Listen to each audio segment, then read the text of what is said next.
అందరికీ ప్రెస్ మిత్రులందరికీ నమస్కారం. ఇప్పుడే వివేకన్న చెప్పినట్టు క్లియర్గా తెలంగాణ రాష్ట్రంలో బీజేపీ కాంగ్రెస్ మైత్రి ఎంత చక్కగా కనబడతా ఉందంటే బాధాకరం ఏమి అంటే మోడీ గారేమో దేశ్ సే కాంగ్రెస్ కో హటావ్ और देश को बचाओ అని మోడీ గారు రెగ్యులర్గా స్లోగన్ ఇస్తూ ఉంటారు. కాంగ్రెస్ కో హటావ్ और देश को बचाओ అని. ఇక్కడ బీజేపీ శాసనసభ్యులు ఏం చేస్తూ ఉన్నారంటే శాసనసభ్యులు కానీ పార్లమెంటేరియన్లు కానీ కాంగ్రెస్ కో బచావ్ और తెలంగాణ కో డుబావ్ అంటే కాంగ్రెస్ని కాపాడండి తెలంగాణని భ్రష్టు పట్టించండి అని చెప్పే రీతిలో ఇవాళ బీజేపీ శాసనసభ్యులు కానీ బీజేపీ పార్లమెంట్ మెంబర్లు కానీ ఇవాళ తెలంగాణ రాష్ట్రంలో ప్రవర్తిస్తూ ఉన్నారు. దయచేసి బీజేపీ నాయకులకు బీజేపీ కార్యకర్తలకు బీజేపీ జెండా మోసిన నాయకులకు మీ అందరికీ తెలుసు మోడీ గారు కాంగ్రెస్ పార్టీకో దేశ హటావో అంటా ఉన్నారు. మరి మీ నాయకులు వాళ్ళ వాలకం చూడండి, వాళ్ళ ప్రవర్తన చూడండి, వాళ్ళు మాట్లాడే మాటలు చూడండి. రోజు పొద్దున్న లేస్తే రేవంత్ రెడ్డి గారితో డీలింగ్లు, రేవంత్ రెడ్డి గారితో పైరవీలు, రేవంత్ రెడ్డి గారు గొప్ప నాయకుడు అని చెప్పి అసెంబ్లీలో మాటలు. మీరు మీ సిద్ధాంతాలకు కట్టుబడి మీ నాయకులు ఉన్నారా లేదా అని చెప్పి ఒకసారి మీరు అందరూ గ్రహించాలని చెప్పి కోరుతా ఉన్నాను. అదేవిధంగా నిన్న బట్టి విక్రమార్క గారు మాట్లాడిన విధానం అసెంబ్లీకే చిగ్గు చేటు. ఒకప్పుడు బట్టి గారంటే మా అందరికీ కూడా అపారమైన గౌరవం. కానీ వారి మధ్య అహంకారపూరిత మాటలు, బాధ్యతారహితమైన మాటలు చూస్తూ ఉంటే బాధేస్తూ ఉంది.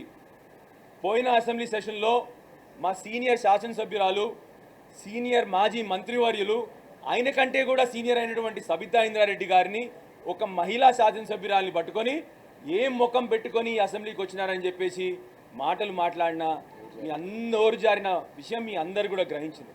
నిన్న అదే విధంగా అహంకారపూరితంగా బీఆర్ఎస్ నాయకుల్ని, బీఆర్ఎస్ సీనియర్ శాసనసభ్యుడు కేటీఆర్ గారిని బెదిరిస్తూ మాట్లాడుతూ వారు అన్న మాటలు మీరు అందరు చూసుంటారు. ఒళ్ళు దగ్గర పెట్టుకొని మాట్లాడండి, ఒళ్ళు బలిసిందా, ఈ విధంగా వారు బెదిరిస్తున్నట్టు మాట్లాడుతూ ఉన్నారు. ఇది మీకు సబబా? మీరు మాట్లాడే పద్ధతి సరైందా?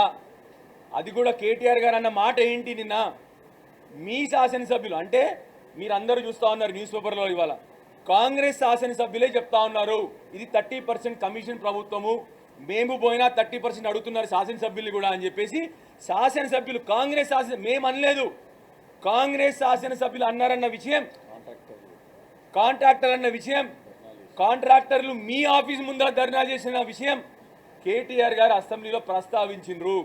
అది నిజమా కాదా? అన్ని పేపర్లలో అన్ని న్యూస్ ఛానల్లో వచ్చిన విషయం కాదా? దేశంలో ఏ సెక్రటరియట్లో ఇప్పటి వరకు కాంట్రాక్టర్లు ఆర్థిక శాఖ మంత్రి ఆఫీస్ ముందల స్ట్రైక్ చేసిన దాఖలాలు లేవు. దేశంలోనే మీరు ఇప్పుడు ఫస్ట్ అయిపోయినారు. ఆర్థిక శాఖ మంత్రి గారు, మీరు దేశంలో మొట్టమొదటి ఆర్థిక శాఖ మంత్రి అయినారు. ఇవాళ దేనికి? కాంట్రాక్టర్లు వచ్చి సెక్రటరియట్లో మీ ఆఫీస్ ముందర కూర్చొని ధర్నా చేసినారు.